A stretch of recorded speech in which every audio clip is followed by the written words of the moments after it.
नमस्कार दोस्तों। स्वागत है आप सभी का आपके अपने YouTube channel the final touch पे। दोस्तों, आज की इस वीडियो में हम बात करेंगे यूपी ट्रिपल एससी का जो टेक्निकल असिस्टेंट की वैकेंसी आई हुई है। बहुत अच्छे खासे पद हैं उसमें। ठीक है, तो उसके बारे में इस वीडियो में हम बात करने वाले हैं। दोस्तों, अगर आपने पीटी एग्ज़ाम दिया हुआ है देन डेफिनेटली आपके लिए ये नोटिफिकेशन है। ठीक है, आपके लिए ये वीडियो है। अगर आपने पीटी एग्ज़ाम नहीं भरा हुआ है, पीटी 2023 का एग्ज़ाम नहीं दिया हुआ है, आप उसको अप्लाई नहीं किए थे, और या फिर अप्लाई किया था, अगर आपने फॉर्म नहीं भरा था, देन आप ये वीडियो स्किप कर सकते हैं, क्योंकि जो लोग पीटी एग्ज़ाम नहीं दिए हैं वो लोग इस वैकेंसी के लिए एलिजिबल नहीं हैं। ठीक है, तो चलिए अब वीडियो स्टार्ट करते हैं। दोस्तों, कुछ इंपॉर्टेंट डेट्स हैं, आपको ध्यान रखना है।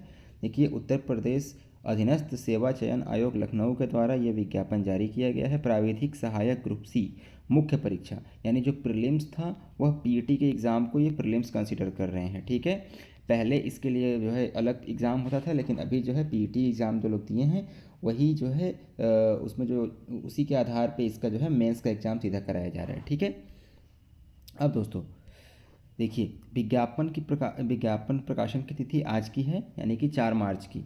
ठीक है, ऑनलाइन आवेदन और शुल्क जमा करना प्रारंभ होने की तिथि 1 मई है। ठीक है, मतलब यहाँ पे मार्च चल रहा है, अप्रैल मई, 1 मई से इसका जो है फॉर्म भरना स्टार्ट होगा। और कब तक चलेगा? तो 31 मई तक चलेगा। ठीक है, 31 मई तक चलेगा। और मान लीजिए आपने फॉर्म भरा हुआ है और उसमें कुछ भी गलतियां हो गई हैं फॉर्म भरने टाइम, तो उस नोटिफिकेशन में मॉडिफिकेशन करने का जो टाइमिंग है वह है आपका 7 जून तक आप उसको मॉडिफाई कर सकते हैं। ठीक है, तो ये इंपॉर्टेंट डेट्स हैं, इनको आपको ध्यान रखना है। ठीक है दोस्तों, इस वीडियो में EWS वालों के लिए कुछ खास है इस नोटिफिकेशन में। ठीक है, तो आप लोग वीडियो को ज़रूर देखिएगा, वो पॉइंट आएगा तो आपसे डिस्कस किया जाएगा। ठीक है, चलिए दोस्तों, ये सब चीज़ें आपको ध्यान देना है। ये इसमें विशेष कथन में वही है जो मैंने आपको बताया कि जो आप मॉडिफिकेशन कर सकते हैं अपने नोटिफिकेशन में, अपने एप्लीकेशन में, वो 7 जून तक कर सकते हैं। ठीक है, चलिए अब आगे बढ़ते हैं। तो दोस्तों, इसमें वही चीज़ें बताई गई हैं कि आपने अगर पीटी एग्ज़ाम दिया है और आपका स्कोर 0 या फिर पॉजिटिव में है, नेगेटिव में नहीं होना चाहिए, तब और आपको जो है एक वैलिड स्कोर कार्ड जो है जारी किया गया है, देन आप जो है इस एग्ज़ाम के लिए एलिजिबल हो जाते हो। ठीक है, ठीक है दोस्तों, अब इसमें जो है कुछ कैंडिडेट्स ऐसे भी हैं जिनको लेटरल एंट्री के तहत जो है 2384 कैंडिडेट्स जो हैं सुप्रीम हाई कोर्ट के आदेशानुसार, माननीय हाई कोर्ट के आदेशानुसार जो है 2384 अभ्यर्थियों को दोबारा से, मतलब अभ्यर्थियों को जो है सीधे मेंस एग्ज़ाम देने के लिए अनुमति दी गई है। ठीक है, इनको पीटी परीक्षा नहीं देना होगा। ठीक है, और आयु एज लिमिट जो है उसमें भी उनके लिए छूट दी गई है। ठीक है, उसके लिए उसमें भी उनको छूट दी गई है। ठीक है, तो ये एक छोटा सा इम्पोर्टेंट चीज़ था, आपको ध्यान देना है। मैंने बता ही दिया कि आपको जो है पीटी एग्ज़ाम क्वालिफाई होना चाहिए। ठीक है, अब दोस्तों इसमें हम बात करते हैं कि आपको ये ऑनलाइन एप्लीकेशन जो है देना होगा। इसमें आप कैसे करेंगे? देखिए, आयोग की वेबसाइट पे जाएंगे, वहाँ होम पेज पर लाइव एडवर्टीजमेंट सेक्शन में जाएंगे, वहाँ पे आपको जो है डाउनलोड या व्यू का ऑप्शन है, पहले नोटिफिकेशन आप देख लीजिए। ठीक है, उसके बाद आप जब फॉर्म भरने बैठिए तो सावधानी से अपनी जो है योग्यता जो भी है वो चेक कर लीजिए। ठीक है, तो देखिए, अभ्यर्थियों से अपेक्षा की जाती है कि वह विज्ञापन को सावधानीपूर्वक पढ़ें। ठीक है, और भली भांति समझ लें कि विज्ञप्ति पद हेतु वांछित अनिवार्य अर्हता व अन्य अर्हताएं धारित करते हैं तथा निर्धारित आयु सीमा में अंतर्गत आते हैं। ठीक है, ये तो मैंने बता ही दिया था। और जो कट ऑफ डेट है आपका एज काउंटिंग के लिए, या फिर आपका जो एलिजिबिलिटी है, यानी कि जिस एग्ज़ाम के तहत आप एलिजिबल होंगे, तो उसके लिए है वो 31 मई है। यानी 31 मई तक आप जो भी शैक्षिक योग्यता है वह आपके पास होना चाहिए, जो भी डॉक्यूमेंट है वो आपके पास होने चाहिए। ठीक है, एज लिमिट जो है वो 31 मई तक के लिए काउंट की जाएगी। ठीक है, तो इस चीज़ का आपको ध्यान रखना है। और जो भी मान लीजिए आप जो है SC ST OBC EWS जिससे भी आते हैं, तो आपका कट ऑफ डेट जो है वह 31 मई है। ठीक है, उसको ध्यान देना है। अब दोस्तों, जो EWS वालों के लिए जो खास चीज़ मैं बता रहा था, EWS के लिए वह जो है 2.4 जो पॉइंट है इसमें, वो है कि जो आवेदक आर्थिक रूप से कमज़ोर श्रेणी के अंतर्गत आवेदन के इच्छुक हैं, उन आवेदकों से अपेक्षित है कि वह आवेदन करने के पूर्व से पूर्व दिनांक 1/4/2024 से 31/5/2024 तक, 1 अप्रैल 2024 से 31 मई 2024 के बीच अपना EWS प्रमाण पत्र बनवा लें। यानी आपके पास अभी तो आप बात कर लीजिए, जैसा कि मतलब, और जो जहाँ भी आप बात करेंगे आप ये बोलिएगा कि अप्रैल में हमें चाहिए, यानी 1 अप्रैल के बाद का हमें हमारा EWS चाहिए, ताकि वो अगला फाइनेंशियल ईयर जो है 24-25 उसके लिए काम करे। ठीक है, और वही आपका जो EWS प्रमाण पत्र होगा वह जो इस एग्ज़ाम के लिए योग्य होगा। ठीक है, यानी कि 1 अप्रैल 2024 से 31 मई 2024 तक का आपका EWS प्रमाण पत्र निर्गत होना चाहिए। ठीक है, इस चीज़ का आप ध्यान रखिएगा। तो ये काफ़ी इंपॉर्टेंट पॉइंट है EWS वालों के लिए। ठीक है, चलिए, उम्मीद करता हूँ आप समझ गए होंगे ये चीज़। ठीक है, और आपको एक ही एप्लीकेशन करना है, कई सारे एप्लीकेशन नहीं भर देने हैं, तो यही चीज़ दी गई है। अब आगे आते हैं। तो आप जो है देखिए, जब आप जाएंगे ना, तो जो आपने PET के एग्ज़ाम में जो रजिस्ट्रेशन किया था, तो जब क्या करेंगे, आप लॉगिन करेंगे तो आपकी सारी जो है योग्यताएं उसमें जो भी आपका डिटेल्स है वो ऑटोमेटिक आ जाएगा। ठीक है, तो आगे जैसा भी आपसे बोला जाए OTP वगैरह लेके एक बार वेरीफाई करेगा, उसके बाद जैसा बोला जाए वैसा करते जाइए, आपका फॉर्म भरा जाएगा। ठीक है। और जब एक बार फॉर्म जब एप्लीकेशन आएगा तो आपको हम एक बार और बता देंगे। ठीक है, चलिए, अब आगे यही फ़ोटो वगैरह जो है, कैसे फ़ोटो आपको लगाने की ज़रूरत भी नहीं है, फ़ोटो जो आपका PET के एग्ज़ाम में लगाया हुआ है वही फ़ोटो काम कर जाएगा। ठीक है, अब आगे हम चलते हैं। शुल्क जो है आप देख लीजिए, OBC, जनरल और SC ST के लिए कुछ इस तरीके से एप्लीकेशन है। ठीक है, आवेदन शुल्क है, वो आपको ध्यान देना है। ठीक है, चलिए आगे बढ़ते हैं। अब फॉर्म का प्रिंट आउट आप निकाल कर रख लीजिएगा, क्योंकि आगे वो काम करेगा। संशोधन आप कर सकते हैं वही 7 जून तक। ठीक है, पदों का विवरण देखिए कुछ इस प्रकार से है। तो जो पोस्ट हैं वही कृषि निदेशक, कृषि विभाग, उत्तर प्रदेश, प्राविधिक सहायक, ग्रुप C। ठीक है, ग्रेड पे 2400 है। OBC के लिए 1800, सॉरी, जनरल के लिए 1813 सीट है। ये SC के लिए 509 सीट है। ST के लिए 151 सीट है। OBC के लिए 629 सीट है। EWS के लिए 344 है। और कुल मिलाकर के 3446 अस्थाई पद हैं। ठीक है, 3446 अस्थाई पद हैं। उम्मीद करता हूँ कि ये पदों का विवरण आपको समझ में आ गया होगा। चलिए आगे बढ़ते हैं। इस तरीके से आप आरक्षण देख सकते हैं कि इसको कितना आरक्षण दिया गया है, 36 आरक्षण।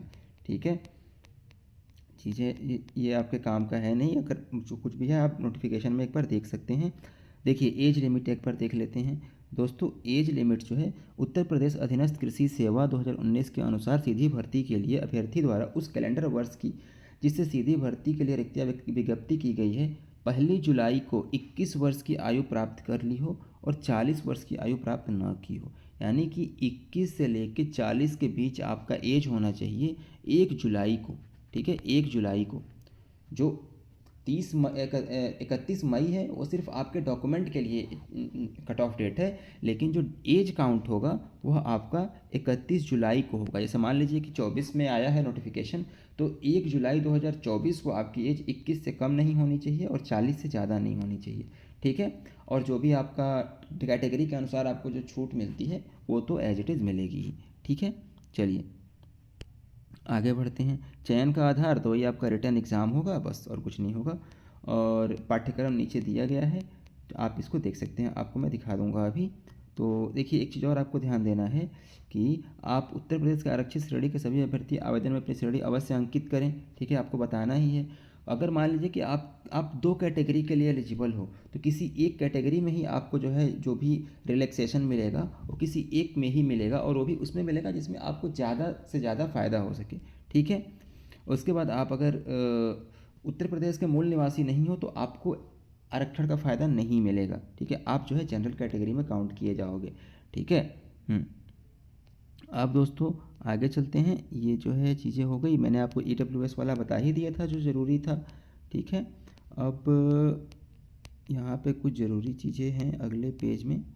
देखिए यहाँ पे आपका इसका जो है सिलेबस दिया हुआ है, क्या क्या पूछा जाएगा। ठीक है, तो देखिए दोस्तों, परीक्षा के भाग, विषय, प्रश्नों की संख्या, कुल अंक दिए गए हैं नीचे। फसल विज्ञान, इससे 25 क्वेश्चन रहेंगे 25 अंक के। जैव तकनीकी, पादप प्रजनन एवं क्रॉप फिजियोलॉजी, इसमें 10 क्वेश्चन रहेंगे 10 अंक के। ठीक है, मृदा एवं जल प्रबंधन, 15 क्वेश्चन 15 अंक के।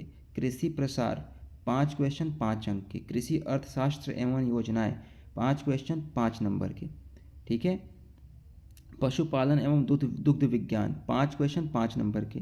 कंप्यूटर एवं सूचना प्रौद्योगिकी की अवधारणाओं एवं इस क्षेत्र में समसामयिक प्रौद्योगिकी विकास एवं नवाचार का ज्ञान 15 क्वेश्चन 15 नंबर के, ठीक है। वैसे ही उत्तर प्रदेश के राज्य से संबंधित सामान्य जानकारी, ये आपका 20 क्वेश्चन रहेंगे, 20 नंबर है। कुल मिलाकर 100 नंबर का पेपर होगा और 100 क्वेश्चन होंगे और 100 नंबर का पेपर होगा। 1/4 की नेगेटिव मार्किंग भी रहेगी इसमें, ठीक है। ये भी ध्यान देना, नेगेटिव मार्किंग है। डिटेल सिलेबस यहाँ दिया हुआ है, आप यहाँ से देख सकते हैं, ठीक है। दोस्तों जो कंप्यूटर वाला सेक्शन है वो आपको इसी चैनल पे करा दिया जाएगा, ठीक है। पूरा का पूरा कंप्यूटर आपको इसी चैनल पे करा दिया जाएगा, तो आप यहाँ से उसको तैयार कर सकते हैं, ठीक है। चलिए, अब जो है यही जो चीज़ें मैंने आपको ऊपर बताया वो यहाँ इंग्लिश में लिखा हुआ है, ठीक है, आप देख सकते हैं। ओके दोस्तों, एक काफ़ी इम्पॉर्टेंट चीज़ आपको मैं बताऊंगा अभी आगे, थोड़ा वीडियो में आप बने रहिए, आप लोगों के लिए काफ़ी ज़रूरी पॉइंट मिस आउट हो रहा है कहीं ना कहीं। 1 मिनट दोस्तों, मिल नहीं रहा है, मैं आपको बताता हूँ। देखिए, इसके लिए जो एलिजिबिलिटी क्राइटेरिया है ना वो आपको ध्यान रखना है, ठीक है। एलिजिबिलिटी क्राइटेरिया क्या होने वाली है वो आपको ध्यान रखना है, क्योंकि इसके लिए सभी लोग एलिजिबल नहीं होंगे, ठीक है। आपको मैं 1 सेकंड बस आप रुक जाइए, मैं आपको दिखा देता हूँ। हाँ, ये है दोस्तों, देखिए जो अर्हताएं हैं, अनिवार्य अर्हता शैक्षिक जो है वह ये है कि उत्तर प्रदेश अधीनस्थ कृषि सेवा नियमावली 2019 के अनुसार सेवा में प्राविधिक सहायक ग्रुप सी के पद सीधी भर्ती के लिए भारत में विधि द्वारा स्थापित किसी मान्यता प्राप्त संस्था या विश्वविद्यालय में कृषि में स्नातक, ठीक है, कृषि में स्नातक, एग्रीकल्चर में ग्रेजुएशन होना चाहिए, ठीक है, या फिर उसके समकक्ष, जैसे कि बीएससी ऑनर्स कृषि में, ठीक है, बीएससी उद्यान, बीएससी ऑनर्स उद्यान, BSc forestry, BSc honours forestry, B Tech कृषि अभियंत्रण, ठीक है, कृषि अभियंत्रण, कृषि एवं प्रौद्योगिकी विश्वविद्यालय द्वारा प्रदत्त बीएससी गृह विज्ञान कम्युनिटी साइंस में 4 वर्षीय उपाधि प्राप्त होना अनिवार्य है। जैसे कि मान लीजिए कि आपने जो ऊपर के जो कोर्सेज मान लीजिए आपने नहीं किए हैं, ठीक है, आपने कृषि गृह विज्ञान अगर किया है या कम्युनिटी साइंस से जो है बीएससी किया हुआ है, तो आपके पास 4 वर्ष की डिग्री होनी चाहिए। तो ये इंपॉर्टेंट पॉइंट है, वेरी इंपॉर्टेंट है, ये आप ध्यान रख लीजिएगा कि आपका जो बीएससी हो वो इन्हीं कैटेगरी में से किसी एक में होना चाहिए, ठीक है। तो उम्मीद करता हूँ दोस्तों कि ये चीज़ें आपको समझ में आई होंगी। काफ़ी अच्छी भर्ती है, अगर आप एलिजिबल हैं देन मेक श्योर कि इसमें आपका सिलेक्शन हो और आप अच्छे से तैयारी करें। और आपके भविष्य की उज्जवल कामना के साथ इस वीडियो में हम विदा लेते हैं। दोस्तों चैनल से आप अगर यहाँ तक पहुँच गए हैं तो चैनल को सब्सक्राइब कर लीजिए, ताकि जो है आपके एग्ज़ाम रिलेटेड जो भी चीज़ें हों हम आप तक पहुँचा सकें। मिलेंगे अगले वीडियो में, तब तक पढ़ते रहें, आगे बढ़ते रहें। धन्यवाद।